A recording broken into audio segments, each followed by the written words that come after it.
안녕하세요. 꿀벌스토리입니다. 오늘 코로나 끝장내기 두 번째 시간입니다. 이번에는 앞선 영상에서 말씀드린 대로 렌질루맙에 대해서 렌질루맙이 어떤 약인지 좀 알아보는 시간 갖도록 하겠습니다. 난잡하죠. 길리어드, 휴머니젠, 카이트, 길리어드 컴퍼니, 휴머니젠.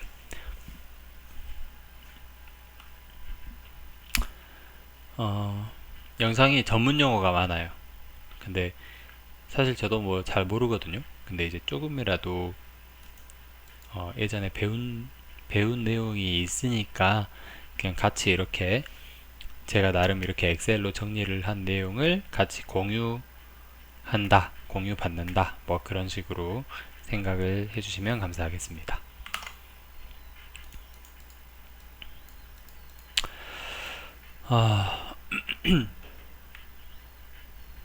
이게 이제 우리의 그 렌질루맙이 작용하는 과정을 도식화한 거예요. 그림으로 나타낸 거예요. 제일 처음에 코비드19 코로나 바이러스에 감염된 세포가 있어요. 그러면 여기에 CD4 T셀이라는 어떤 세포에서 이 염증 약을 염증 어떤 반응을 위한 뭔가를 분비를 해요. 이게 뭐냐? TNF 알파가 뭐냐? 알아봤더니 주로 활성화된 대식세포에서 분비하는 거고, 주요 역할은 면역세포의 조절이다. 이게 이제 체내의 발열원이 되기도 하고 열이 나게 하거나 해서 염증 반응이죠. 그런 거를 일으켜서 세포의 자살을 유도하기도 한다. 그런 역할을 한다. 좋은 거죠. 우리 몸에서 이제 염증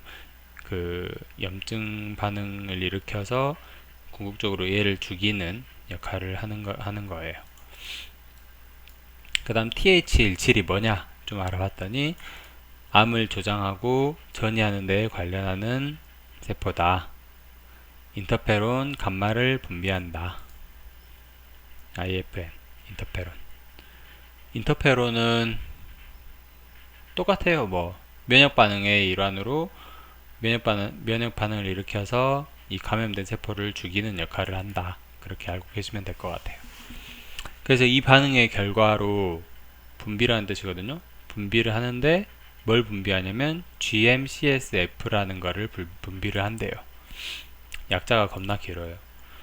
그래뉴로사이트 마크로파지 콜로니 스티뮬레이팅 팩터 보면은 과립구 이 밑에 적어놨어요. 과립구 이건 대식세포 이거는 콜로니 집납 그런 내용이죠.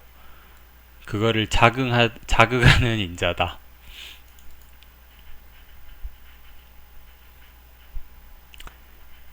이 대식세포란 말은 이 감염된 세포를 잡아먹는 세포를 말하거든요. 그러니까 활성화 대식세포다. 이게 줄여서 활성화 대식세포다. T세포 등이 생산하는 사이토카인이다. 이렇게 알고 계시면 될 것 같아요. 이 GM-CSF가 빨갛게 칠해진 이유가 있습니다. 그래서 이제 과립구나 대식세포 등의 분화 성숙을 촉진한다. 대식세포를 분화 성숙을 촉진한다는 것은 상당히 우리 몸을 지키기 위한 어떤 활동을 한다는 거죠. 그래서 얘도 좋은 애예요. 근데 얘 자체가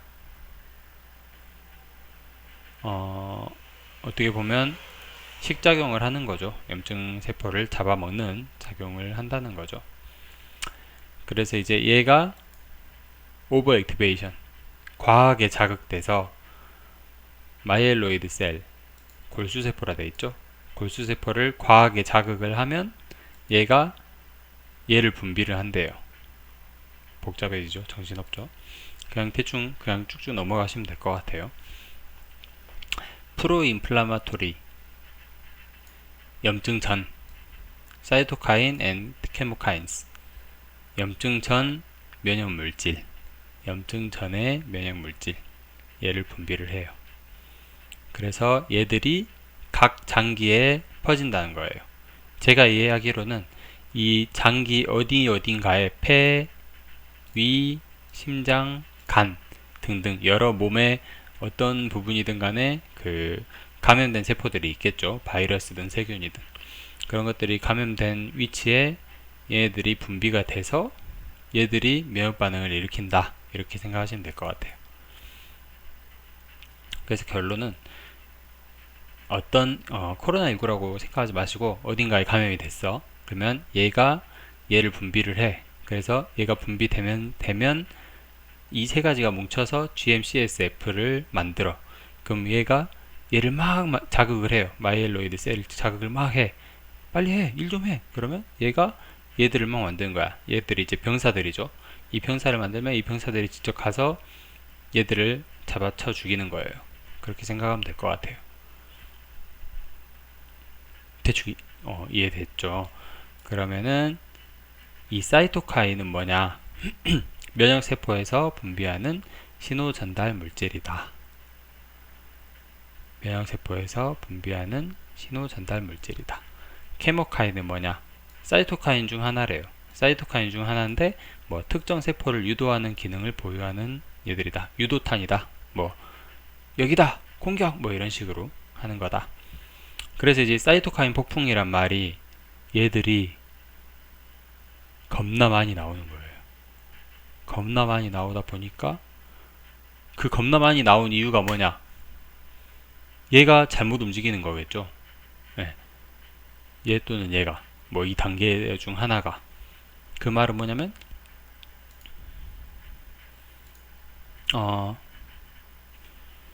A가 공격이 들어왔어. 그래서 B가 C한테 명령을 내려서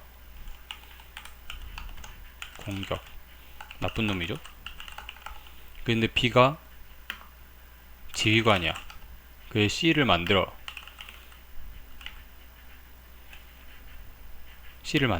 그럼 C는 싸우는 놈이죠.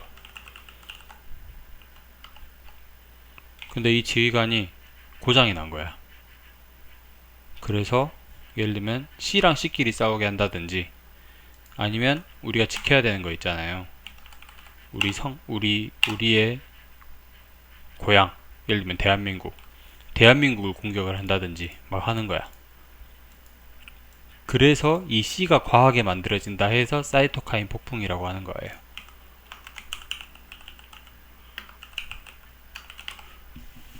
단순히 이것만 글자만 보면 사이토카인이 엄청 많이 만들어진다 이렇게 생각할 수 있지만 얘들이 공격하는 대상이 우리의 몸 자신인 거예요. 그래서 사이토카인 스톰이 일어나면 보통 우리가 체온이 37.5도 넘으면 지금 코로나 같은 경우에는 37.5도 넘으면 뭐 입장이 불가능합니다 뭐 이런 식으로 하잖아요. 근데 솔직히 37.5도면 거의 밖에 이렇게 돌아다니기 힘들거든요. 우리 학교에서 좀 열난다고 조퇴하고 막 그러잖아요. 그게 37.2, 3도 넘어가면 좀 그래요. 근데 코로나 같은 경우에는 어떤 기관에 따라서 37.5도면 제한 또는 38도 이상이면 제한 뭐 이런 식으로 하거든요. 근데 이 사이토카인 폭풍이라는 거는 체온이 진짜 40도가 넘기도 하고 그런 거야. 진짜 그 고열로 죽을 수도 있고 막 그래요. 열이 과하게 높아지면 이제 우리 몸은 다 단백질로 돼 있어서 열에 약하죠. 그래서 장기가 손상될 정도로 막 체온이 높아지기도 하고 막 그래요. 이해되시죠? 그래가지고 예전에 코로나 영상 보면은 막 이렇게 경련 일으키고 혼자서 일하다가 이렇게 돌아가신 분들 CCTV 확인했더니 엄청 막 경련 일으키다가 막 돌아가시거나 아니면 119 구급대가 이렇게 포로 이렇게 이불로 이렇게 딱 덮어놨는데 거기서 막 경련 일으키거나 하는 경우가 있어요. 그런 것도 사이토카인 스톰의 일종이에요. 그래서 우리의 렌질루맙은 이 단계 중에 여기에 작용을 한다는 거예요. GM-CSF. 왜냐면 얘가 지휘관이잖아요. 어쨌든 얘가 얘를 자극해서 얘가 얘를 만들어서 공격하게 하는 거잖아요. 이해되죠? 만약에 2단계를 차단을 한다. 마이엘로이드 셀이 이 시크릿을 하는 부분을 자극한다고 아니 차단한다고 하면 얘는 얘를 계속 자극을 하고 있는 거야. 몸의 어느 부분이 계속 일을 하고 있는 거야. 근데 얘가 만들고 싶은데 못 만들어. 그러면 얘들만 계속 자극을 받으면서 뭔가 또 다른 부작용이 일어날 수도 있겠죠.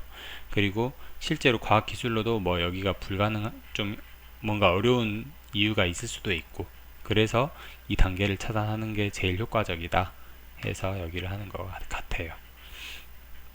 얘들이 얘를 만드는 어떤 역할 또는 만들어져서 얘들이 여기로 작용을 하는 역할을 둘 중 하나를 차단하는 게 제일 효과적이다. 그래서 우리 렌질로마비 블록스 GM-CSF 여기에 우리 몸은 이게 수용체잖아요. 스티뮬레이팅 팩터 자극하는 인자잖아요. 그래서 얘를 자극을 하려면 뭔가 이렇게 다른 영양소들이 막 필요한 거야. 뭐 산소, 이산화탄소 막 그런 게 달라붙어서 그게 작용을 받아서 이렇게 여기로 쏘는 건데, 얘는 자기가 이렇게 먼저 붙어버려요. 예를 들면 뭐 여러 가지 인자가 필요하겠죠. 근데 그 인자보다 이렇게 자물쇠라고 생각하면 돼요. 자물쇠와 열쇠. 자물쇠가 있고 열쇠가 들어와서 열어줘야 되는데 똑같이 생긴 다른 열쇠가 딱 붙어. 그래서 이 열쇠는 여는 기능은 없는 거야. 딱 붙어만 있어요. 또 GM-CSF가 또 분비가 되면 또 렌질루마비 가서 딱 붙고 그러면은 예를 들면 뭐 43도를 체온이 42도, 41도, 40도 뭐 이 정도로 낮춰지는 효과가 분명히 발생을 하겠죠. 대신에 얘는 꼭 GM-CSF에만 붙어야겠죠. 다른 데 붙으면 안 되고, 그리고 시간이 지나면 녹아 없어져야 되고 그런 게 있겠죠. 우리 렌질루마비 이런 작용을 한다고 합니다. 그래서 어쨌든 길리어드 사이언스에서 휴머니젠에 이렇게 지원을 하면서 적당한 지원을 하면서 휴머니젠이 렌질루맙을 몇 년 전부터 연구를 하고 있었고, 그 과정에서 그러니까 원래는 예스카타 카이트 길리어드의 자회사인 카이트 회사에서 만든 예스카타라는 약이 있는데 그게 1년에 매출액이 4천억에서 5천억 정도 하나 봐요. 근데 그 주요 부작용 중 하나가 사이토카인 스톰이었어요.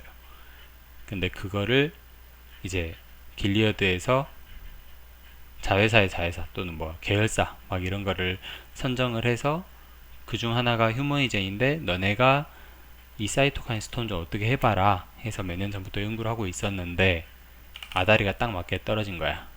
렌질루마비라는